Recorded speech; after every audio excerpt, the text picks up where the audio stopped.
So, I mean, let's continue the conversation.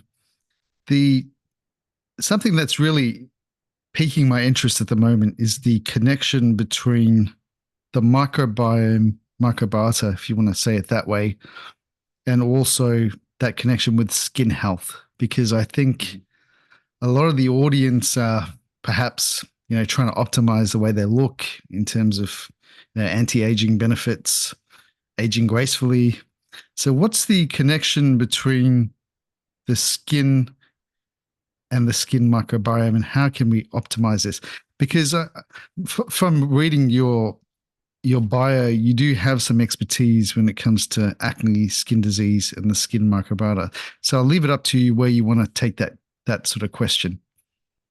Yeah, no, totally. Thank you for asking. So my time at a biotech and more of a startup was basically leading a team of several scientists and just taking some ideas that probably for some people, let's say 7 years ago, were a little bit wild. Well, now they're actually not that wild. So looking into the skin microbiomes or skin bacteria that we have and how we could use that to actually modulate some skin diseases or skin conditions to say. So skin diseases, you're looking at acne, for instance, when it's severe acne, or psoriasis or atopic dermatitis. And when you look into skin condition, you look into this, the so-called condition of sensitive skin or aging or aging spots and so on and so forth. So how can you actually look into this using skin microbiome? So when you look into some correlation studies, more of intervention, observational. So then we don't have any intervention on the subjects. We just observe what happens. And when we look into acne, psoriasis, or atopic dermatitis, we found that there is one bacterium that is usually correlated inversely with the increase of the disease severity. This bacterium was named Propionibacterium acnes, and now is named Cutibacterium acnes. So a lot of people would recognize the last name of this bacterium, acnes. It actually is the bacterium that causes acne. So it's a little bit sometimes, how to say, controversial. A lot of people say, okay, how can you use Cutibacterium acnes to cure acne? Doesn't make sense because that's the same bacteria that causes acne in the first place. Actually, this bacterium represents 90% of the microbiota that lives in our face, mostly in our face, but you can find it in most of the areas where we do secrete sebum, right? Because they feed on sebum. But in the face, it represents 90%. And most of the people, and you can, when you look into the, how to say, the increase of the abundance, the increase of population of this Cutibacterium acnes on our face, it correlates very well with the change of the age. So when we are born, we have little of it, and it starts going up until it reaches the maximum at puberty and adulthood, and then starts going down. It happens as well that not all Cutibacterium acnes are the same. So there are different families or different clades, as we call them, of this same bacterium.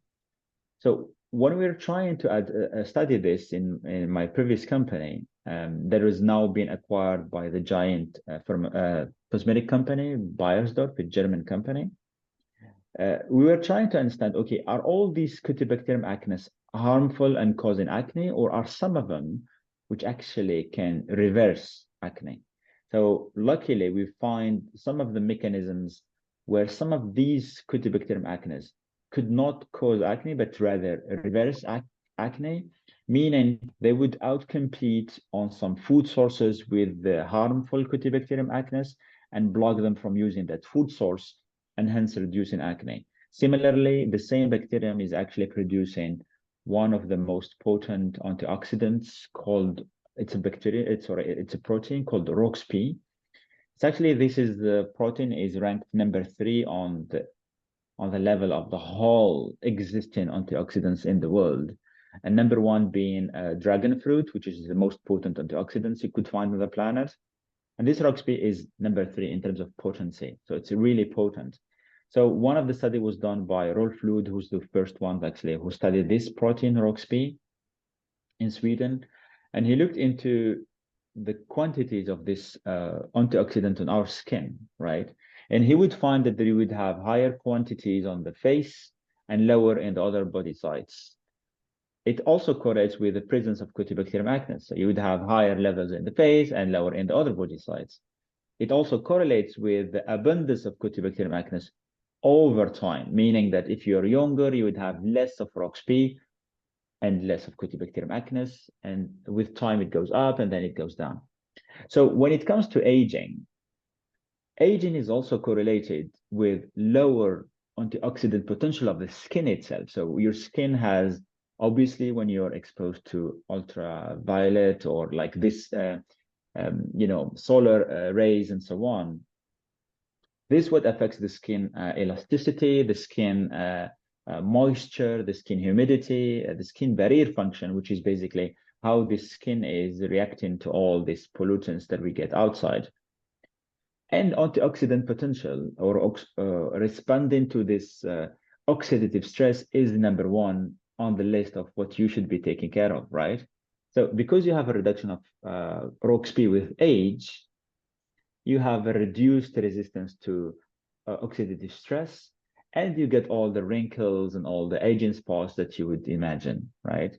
So harnessing or using this Cutibacterium acnes, that specifically, because not all of them produce it, only it's funny enough, actually, only Cutibacterium acnes, the only bacterium, at least we know, that produces this specific protein or this specific antioxidant. So it just makes sense. Why do we have it on the face, and why it reduces with age, and how can you actually use it to reverse that? You know what I mean? So it's quite a puzzling and a very interesting way how nature is made, actually. That's fascinating. So there's so many different questions we could explore. So with ROXP is a particular protein that exhibits some sort of antioxidant effect, very high potency from what you're telling me. Mm-hmm. Dragon fruit being number 1. What's number 2, just out of interest? I honestly, I don't remember. But I remember chocolate was like way down the list. Right. And I'm not speaking about chocolate like the regular chocolate. I'm speaking about like 80% of cacao, for instance. But number 2, I will find it and I'll let you know. But I don't Just remember, interesting. honestly. Very, very interesting. So I'd imagine they're using some sort of ORAC scale to measure the potential. Totally. So with this ROXP protein, this P. acnes bacteria produces, or certain strains or clades, as you mentioned, produce this certain type of protein. Now, what's your thoughts on how do we potentially increase that particular strain of P. acnes on the skin? Or is it more a case that the technology is going down the path of synthesizing the ROXP protein? So which pathway is the most effective, do you think? No, it's a very good question. So number 1, I think if you don't want to put anything on your face, and because you don't have access to that, you better start removing things than actually putting things. For instance, not using or using some natural derived, face wash or things that aren't chemical, because when you're born, theoretically, you're colonized with some good bacteria that you get from your mother's skin and so on. So some, and actually not some, many do get some C. acnes that are pro-inflammatory and that causes acne. And that's where you have this really high amounts of it, and they have flares and inflammation and so on and so forth. So if you want to fix that, there are different ways how you can do it. So there is the easy ways that they cost you literally no money. And there are some of the hard ways or the technological ways. So let me start with the technological ways because they're easier, we get them out of the way. So number 1 is isolating that specific strain that is known to reduce acne or experimentally validated. So previous company, and now it's part of Bayersdorf, they're using that technology, which is proprietary. So they have now used that. There are several clinical trials. Well, this strain is isolated, validated, safety-wise and efficacy-wise.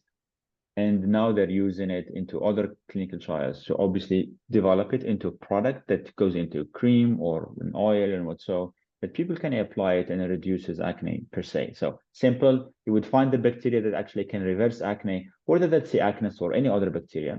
So there are other approaches that are also being used.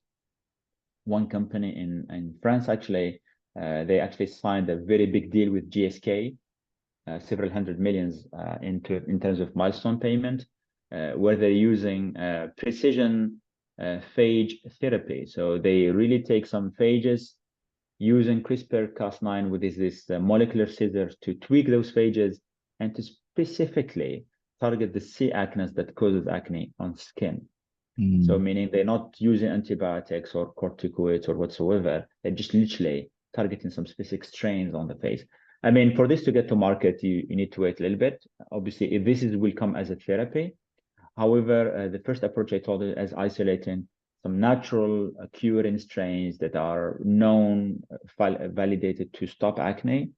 This can go into a cosmetic application. So you don't have that long path of clinical approval. So, you know, maybe in the next 2 years, you will have that product in the market. As to producing ROXP as a protein, it's a very heavy protein. So it's like 15 kilodaltons. So it's kind of a big protein. So synthetically producing it will cost you a fortune to actually do it. However, this protein by itself is naturally overexpressed by the bacterium itself. So if you produce it by the bacterium itself, you would have tons of quantities of it. Because when you measure it on the skin, you will always have high quantities. Like on the face, for 1 centimeter square, you would have, if I remember correctly, around 25 micromolars of it. So it's quite abundant in terms of, it has to do something. So the bacteria produce it in significant quantities. So this is from a technological point of view. You can either use the bacterium itself or, which is actually better. So if you use the bacterium itself, you give you a continuous supply of that metabolite, which is this protein. However, this cannot be, let's say, useful by itself if you do destroy the other part of the equation, which is your gut microbiome, right? So a lot of people that actually suffer from acne, you see it in puberty. You do have some older age that do have acne, but not that much. But puberty is where you actually start abusing junk food. You start drinking soda and you start, you know, all that stuff. And there is a gut-skin axis, which you already know. So a lot of people do use a lot of treatments and therapies even for treating acne because it's severe in some cases, but they completely ignore the other facet of it, of improving their diets and eating healthy diet to improve their gut microbiome that will eventually show up on their face. We say that the concept of beauty from within for some reason, right? So because it's beauty from within. And funny enough, last time, I don't usually watch this often, but I found it for once, influencers could be interesting. And or seriously, and there was one influencer, she was a model and she was fired from her job. So she said, okay, I'm gonna reveal to you all the secrets about this field of modeling, right? And she was saying that when she was actually doing this, it was forbidden in the agency to use any chemical products on the face or the hair. Mainly they will use like natural soap, for instance. For the diet, it was extremely controlled. They don't drink soda at all and what so. And it just tells you, okay, I mean, their skin is beautiful, right? Because of that, really, if you use chemicals on your face day on and day out, you would imagine that you really destroy that protective layer, which you don't see, these skin microbes, and eventually leading to skin diseases. As I said, correlation with most of the skin diseases, atopic dermatitis, psoriasis, acne, or aging as a condition, it correlates with reduction with some beneficial bacteria, not just C. acnes, but including Staphylococcus epidermidis and many others. So a reduction of these bacteria, it's an increase of diseases and conditions. Up to you, you choose whether you want to stop using those chemicals, which are, some of them you don't even you use them in petrol production and so on, right? So it just makes sense that reducing that could protect that protective layer, which is the skin microbiota. I love that. There's so many interesting side notes there. The first thing that comes to mind is just to highlight to the audience or just to explain. So a phage or phage or however you want to say it is basically a virus that can infect bacteria and kill them. So that's the first thing that you talked about earlier. So using a phage to target specific types of bacteria that could reduce the prevalence of acne is the first thing. And then the second point that you made was that it's very important to also nurture the good gut health. So, making sure that your diet's optimized to then have those skin health benefits due to that sort of gut skin axis. And then my third sort of takeaway from what you said was that with the skin, less is more. So Absolutely. taking away the chemicals from overdoing it with skincare products, going back to natural soaps, natural treatments for the skin. So that kind of summarizes what you spoke about.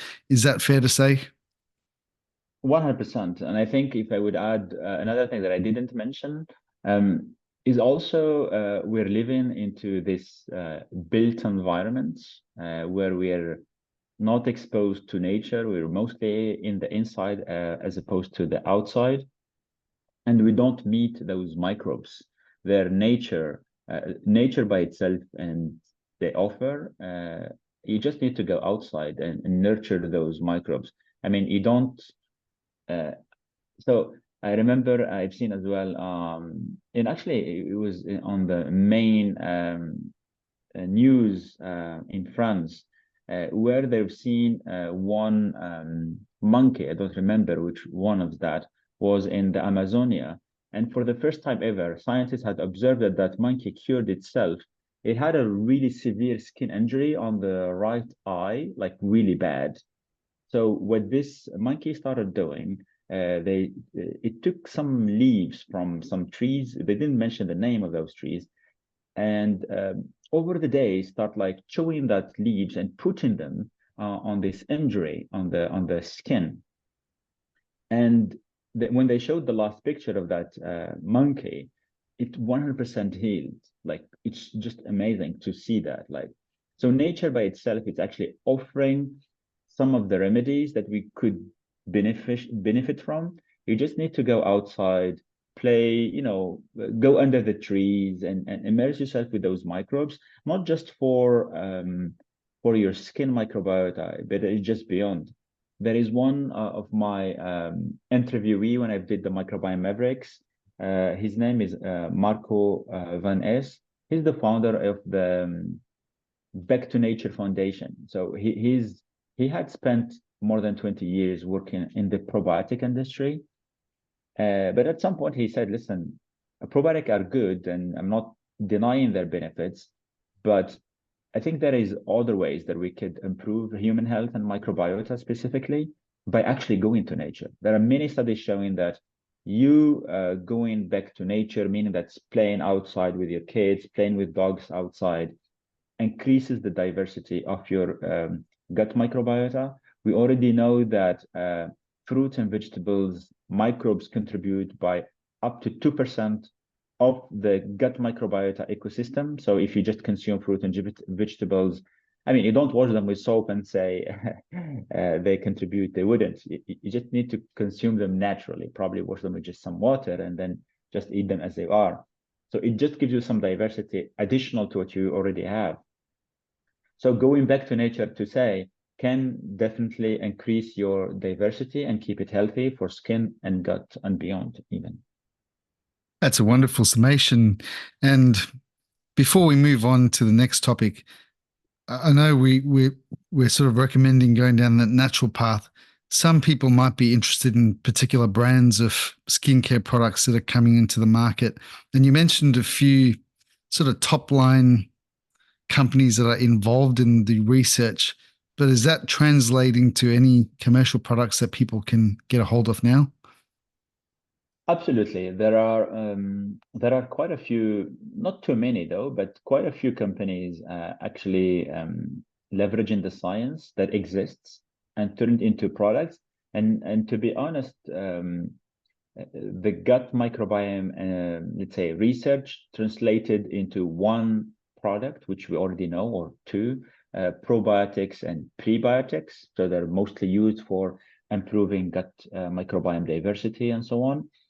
While in the skin microbiota perspective, although the science still premature or didn't advance as much as the gut microbiota did, but those companies harnessed that science way quickly compared to the gut science. So they're actually using many products, many applications, either that for shampoos or creams or for many applications, acne, skin sensitivity, skin hydration, and so on and so forth, using prebiotics or probiotics. So there are quite a few companies spread, let's say, over the globe, the States, Europe, or even Australia or South Africa, for instance. Any particular strains aside from the P. acne that people should be looking for? So C. acnes, I believe, is not yet on the market because I think it's still in development. Other strains that you would find in the, let's say, into this cosmetic brands, because they're mostly cosmetic, rarely you would find one therapeutic, although there is just one. I think in Italy, they used dead C. acnes for treatment of atopic dermatitis in children. So it's a medical device, because the minute you put a bacterium into a cream, you either have it as a therapeutic medical device or a cosmetic. And because they're dead bacterium and they could not get them to therapy, they put them into a medical device, but they cannot be cosmetics in that sense. So the strains you would find lactobacillus mostly, actually, as a probiotic. Just be careful. It's very difficult to keep bacteria alive in a formulation for cosmetic application. The bacteria hate water, or probiotics in general hate water. So you have to be innovative. So one way of doing it is to encapsulate them. So there is one company in Belgium actually do use such method, which put bacteria into very, let's say, macroscopic spheres, which when you apply them on the skin, you have to crack them with your fingers and then you can apply them. So yeah, I mean, some people will say it's not that good feeling, but again, it's up to people to judge. Although for me, it's more of a therapy than a cosmetic product in that sense, right? The other way you can do it is to use two compartment system. So where the formulation is separated from your actual bacterial powder. So it stays in complete different compartments. When you want to use it, you squeeze it in, you mix it, and then you apply it. Yeah. And the third way of doing it is to put the bacteria into an oil formulation, or what we call an anhydrous gel formulation. So there is no water. So it keeps the bacteria alive for a longer time. So all these methods are being used now to formulate bacteria into cosmetic formulations or therapeutic applications as well. Fantastic. Wonderful insights for consumers to navigate that space and look for those particular applications to ensure that the probiotics that they're getting for their skin are optimized. Because I'm guessing there's probably a lot of products on the market that don't get the application process right, using more sort of marketing terminology to get people onto the products, but not being effective from a probiotic perspective. So thank you for sharing that information. Sure. We'll move on to the next topic. The next topic that I wanted to explore, because you tend to have a bit of experience on this field as well, is the microbiome, microbiota, and the gut-brain axis. So what can you tell us about how the microbiome, microbiota influences our mental health? It's how to say, it's the hottest topic on the streets of microbiome research, and let's say the one who's leading the field is by far John Crine from the APC Microbiome. He's also the co-author of the Psychobiotic Revolution. Psychobiotics is a combination of psychotherapy and or psychobiology and biotics. So obviously these are probiotics. They're designed to improve mental health, and we call them by definition next generation probiotics. So the first generation probiotic is what you know as bifidobacterium, lactobacillus, and thermophilus, and all that stuff. Well, these next generation probiotics are completely new strains that are isolated from specific healthy volunteers, and we knew that to have a potential to modulate. So one of the papers that had actually showed explicitly that the gut is definitely connected to the brain is when they took some mice and they literally cut the vagus nerve, literally. So they cut the vagus nerve of those mice, and they've seen that these mice, they didn't, I mean, it was just like their behavior completely changed compared to mice where the vagus nerve was still intact. And we already know that many of the metabolites produced in the gut microbiome are actually translocated into the brain, now using that highway, if you call it, the vagus nerve, to get to the brain. We also seen that if you give some specific, let's say, molecules like tryptophan, where the microbiota is intact, tryptophan is converted into other metabolites like indole derivatives, as we call them. And then you could see an improvement in mice behavior. The only problem we do still have in this space is that we don't have human models to try on, because it's not, I mean, you cannot just take a human being and cut their vagus nerve. It doesn't work like that. So we're only working on mice models. But at least some of the, let's say, observational trials, one of them was actually in Belgium, in Ghent. It was called the Flemish cohort, or the Flemish gut microbiome study. And then he looked into some people that have suffered from depression. There was a significant reduction into a specific bacterium called Coprococcus. And this was also found into other studies later, or previously in smaller cohort, but now was really confirmed. So you could imagine that if you have some people with a depressive symptom, with a reduced Coprococcus, if you would take this strain, isolate it from healthy volunteers, and then you develop it into a next generation probiotic, someone would imagine to reverse. Actually, they did it in a mice model, and it showed that there is an improvement into how to say, psychological behavior of those mice after you put them in a cage and they're not happy, and then you just add them to that specific strain, and then you would see an improvement into cognition as well. And I'm sorry to cite again, but Belgium is actually on the forefront in terms of research. Recently enough, probably not more than 2 to 3 months ago, there was another study, again, in Belgium, in Ghent, where they actually this time looked into Parkinson's disease. So Parkinson's disease is also one of the mental health related issues, which are related to the brain and accumulation of these white plaques in the brain.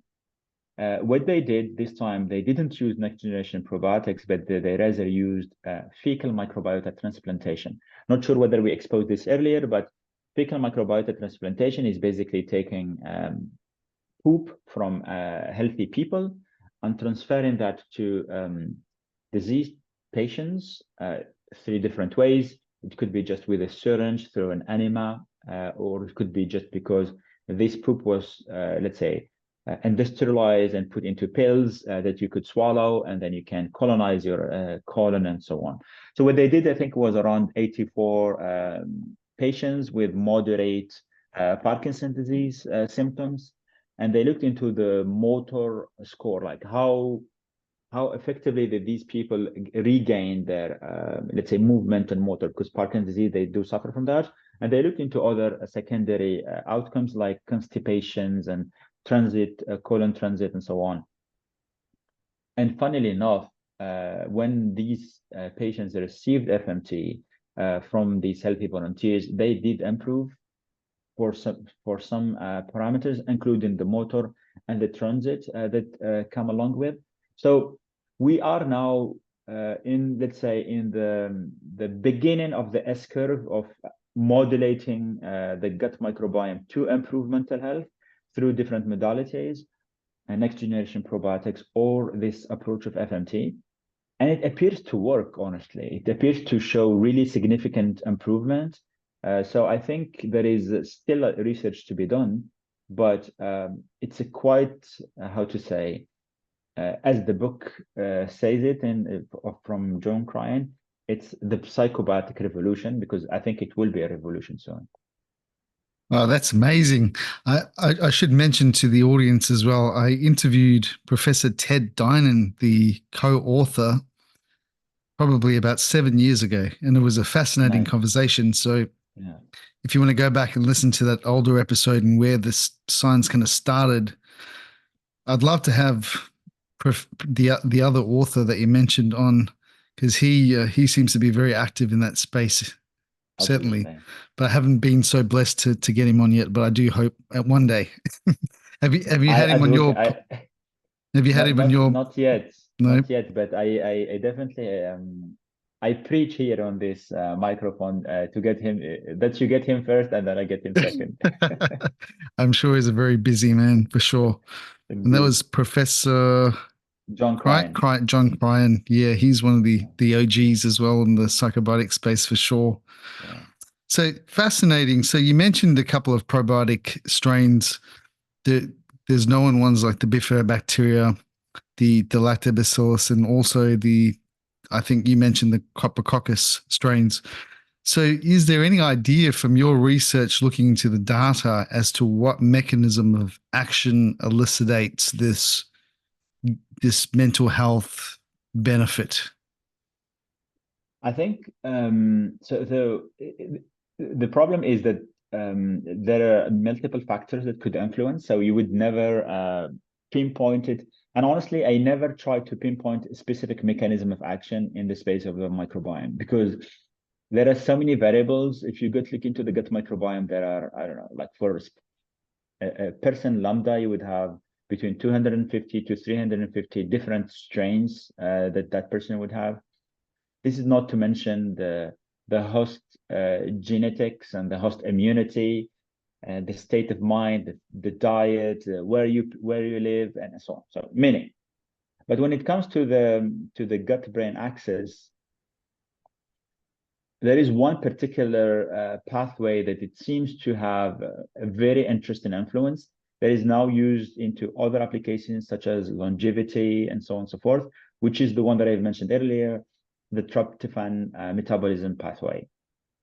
So all these, what we call them indole derivatives, like indole propionic acid, seem to have a significant impact into different connections that lead to eventually improving cognitive, let's say, function, and also to improve other conditions related to gut barrier function and so on and so forth.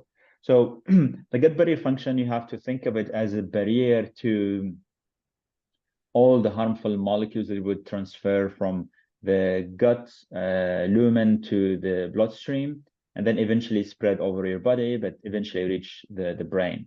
So the more toxins you would have crossing this gut barrier function to the bloodstream, the worse your situation becomes. So improving gut barrier function is priority. Similarly to improving skin barrier function is a priority, because reducing let's say, the loss of water. We call it transepidermal water loss. I'm going back to the skin now. It's also a way of improving skin moisture and skin elasticity and so on and so forth. And it works the same way in the gut. Improving gut barrier function is a priority. And having these indole derivatives like indole propionic acid, some studies show that the increase of indole propionic acid in the intestine correlates in some mice studies to increase of lifespan, health span, which is different than lifespan. So health span is basically how healthy you would live, and lifespan, how long you would live. So increasing these indole derivatives seem to increase that. And some studies also show that if you include tryptophan into the diet, you would improve also cognition for the mice again. So it's not in humans. So I would put my money that harnessing that specific tryptophan pathway could eventually lead to some interesting therapies. I would not imagine that someone would come up with just one bacterium that fix it all, honestly. I would also imagine that you would use some symbiotics, like meaning taking some next generation probiotics like Coprococcus or others, where you would supplement it with other key metabolites or key substrate like tryptophan to allow the metabolism to kick off and to actually translate that pathway to something meaningful that the brain can benefit from. So the brain, it appears to be sterile. I mean, there is contradictory here of the research that some people say it's sterile, some say not. But in total honesty, with the accumulative, I would see more research into the sterility of the brain than not. So if the brain is sterile, so it only receives information or molecules that you get them from other locations, such as the gut, through the vagus nerve. So meaning that anything you want to influence on the brain, it has to pass through the gut. So meaning that these gut microbiome would play significant role into the process. If you want them to play a role in the process, you want to give them the best diet possible for them to produce the right metabolites to reach the brain. So a probiotic supplementation is good, but if they don't find what they can feed on to produce those metabolites, there is no reason, right? So why I'm more in favor into symbiotic approach, where you supplement probably with tryptophan or other or other substrates, plus the right probiotics or next generation probiotics that eventually would have an impact. So there's a couple of questions there that I wanted to get some clarity on. So firstly, you mentioned was it endopropionate? Was that the metabolite? Indole propionic acid, yeah. Endopropionic acid. So endo, is that meaning that the body produces it, or is it the bacteria that produce it? So the bacteria produce it by conversion. So they take the tryptophan, they run through different cascade of reactions, and it ends up by having the IPA at the end.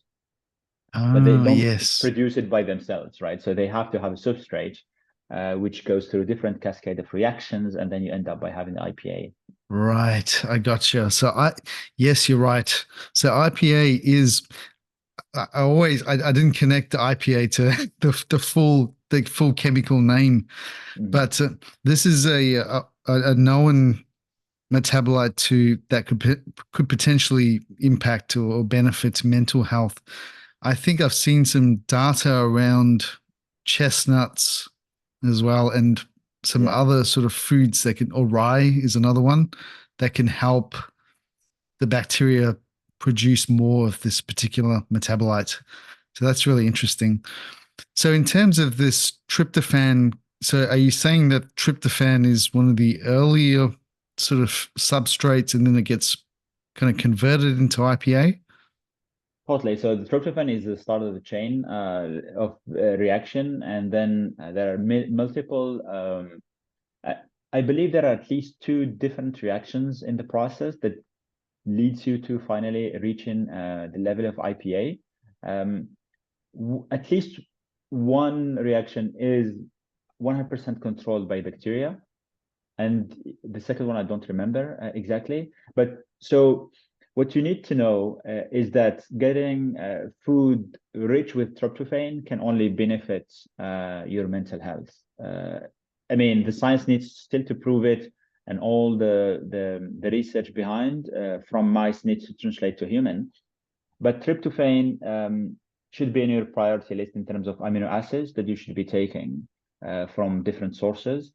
I'm not sure whether you could find tryptophan like as a standalone amino acid, because that's usually pharma grade. But at least there are, if I correct, some products that contain tryptophan as an amino acid into as a food supplement. Certainly, from what I've seen in the research, there's a fermented milk product called milk kefir that's quite high in tryptophan. So that could be a nice one for people to explore. Totally. I So mean, I kefir think, in general as a fermented yes, food is a very good product that, like, generally, honestly, I do highly recommend to people. I do take probiotics myself because I found the equilibrium of the strains I need to use, and I also rotate them because I don't want to always do the same, just to diversify.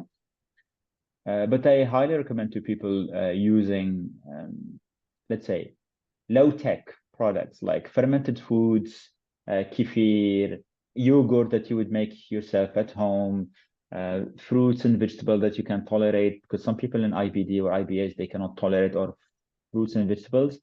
But like increasing the diversity of your microbiota cannot just come with probiotics or prebiotics, can come with a variety of approaches. If you want a high boost of it, obviously you just take a concentrated pill with probiotics, and you could potentially increase that. But regularity and consistency can only come from using variety of foods and fruits and vegetables and fermented foods as well. certainly. And just one final question before we finish that loop. So with tryptophan, there is a conversion pathway into serotonin and melatonin. So is there some benefit as part of that pathway? Because I know serotonin at the moment is a little bit up for debate whether it actually does contribute to mental health or not, especially around that sort of SSRI space around the Prozacs and the medications. So what's your summation on that field? Do you think serotonin still impacts mental health, or is there still more research to be had? I would say, to be honest, I'm not the best equipped to answer that question, because it's more of a neuroscience. But I only know that 90% of serotonin is produced in the gut. That could be for a reason, right? So why is that? So it makes sense that what I would be interested in, let's say, it's more of a question than actually an answer to your question, is looking into beyond serotonin, what are the other molecules that would influence? And this is particularly interested into the GABA, for instance, gamma butyric acid, or whatever that abbreviation is. And it comes from specific microbial metabolites, which is butyric acid. We know that specific bacteria produce butyrate as a short chain fatty acid that is eventually converted into GABA. And looking into, let's say, if we take a cohort of people that are healthy and other that have mental issues, and analyzing their stool and assessing the concentrations of GABA compared to the both, it's very likely that you found that GABA is reduced in the people that are suffering from mental health. So meaning that serotonin probably is one factor, but I don't think it's the only factor, although because GABA is an important neurotransmitter that is eventually produced in the gut and only by the bacteria that lives in the gut. Yeah, no, I agree with you. I think GABA is definitely high on the chain with IPA, and I still think there's something with serotonin. So we need a little bit more understanding, because these SSRI drugs have been around for many decades. So there's obviously something happening there in terms of improving mental health in people who are Absolutely. suffering from anxiety and depression. So, one final loop before we close. So, you're another expert in this type of field. So, what's your thoughts on microbiota for disease prevention? So, is there a path forward where you see microbiota data, metabolite data being used in that sort of personalized medicine space? It's again the hottest question on the street in terms of research and commercialization. So that's actually leads to another aspect of using microbiome data as an insight, where we're looking more into this microbiome or gut microbiome testing commercial kits, where you receive a kit at home, you poo, you send it back, we analyze your microbiome, and then we tell you, okay, you do this, you do that. We're actually not quite there yet in terms of what we could use these kits for, or this microbiome testing, because most of them, they just analyze your microbiota and they don't give you any actionable recommendations on what you can do with the data. Some of them do, but still far away from what you can actually do with it. It comes with the notion of personalization, meaning that, okay, we analyze your microbiota, I understand, okay, whether the composition is and what you can do with it. And a lot of people think that I'm pessimistic on this subject, but I think biology is complex and you have to treat it with respect. So you should not disrespect biology. So if we assume that microbiome alone could give us personalization to some specific, let's say, health issues, I think we are totally wrong, because human beings aren't just microbes, although microbes do represent, let's say, equal numbers of cells and 130 times more in terms of genes and so on. But human beings don't have genetics, and they have immune system, and they have, a lot of other things that microbes do not bring. So if we would like to use actionably microbiome data, in my opinion, it has to be coupled with blood data, for instance, or genetic data that allows you to see from both sides. Okay, this is the microbe, what they're doing, and this is the host, which is us. How are we reacting? What's the immune status? What's the blood? What's the genetics, and so on. And this can eventually, if you, let's say, corroborate these two aspects of data, microbes and humans or host, you could eventually indeed have personalized approach to therapy or to prevention. Taking the microbes alone, you could get to some level of personalization, but I'm not sure that it will be meaningful impacts that you will get to. Most of those who succeeded so far are the ones who used microbiome and other parameters that comes from humans, like monitoring glucose levels or human genetics and so on. Microbiome alone, it remains, to many experts' eyes, a wellness test, just looking to know, okay, what's in there, and trying to probably, reduce this or add that. But yeah, it wouldn't have a significant impact in your life anyway. That's fascinating insights. I highly appreciate all this wonderful information that you're sharing. And is there anything that's really exciting you in the world of the microbiome? Because you're so active in that space and you've really got your finger on the pulse and what's happening, especially with all the information you share. So is there anything in particular that's exciting you at the moment? Vaginal microbiome. So without no doubt, it'd be my number one, let's say, topic, this women's health and the vaginal microbiome, and how can we leverage it now. I think it's very, very exciting, simply because, not simply, actually, it's more of a complex thing than it's simple. Women's health had suffered from ignorance and from lack of innovation for decades. Therapies don't work if vaginal bacterial vaginosis, candidiasis, infertility, and so many other issues, endometriosis, and so on. And now we think that there is a hope into monitoring this very low diverse microbiota dominated by lactobacillus species, taking vaginal fluids from a healthy woman and into a woman that had 5 miscarriages. This woman got pregnant after just 5 months. It's published in the Lancet, and there is now a company working on it, or other companies working into translating into this idea of transferring this vaginal microbiota from a healthy to an unhealthy woman, and successfully getting women to be pregnant, or successfully reducing their ailments. For me, should be on the list of many biotechs and startups and pharmaceutical companies to look into it from close perspective, because it's an environment where you can modulate easily compared to the gut, accessible and monitored, and you can actually see the differences quickly compared to what you would see them in the gut. Yeah, if there is something that I would believe it reached the market in terms of therapy or wellness or prevention, it very likely will be that one. Wonderful, Dr. Amine. I'm sure there's going to be many of our listeners that are going to be fascinated to follow up with you and learn more about you and learn more about your work. And I should mention, Amine has a wonderful podcast called the Microbiome Mavericks.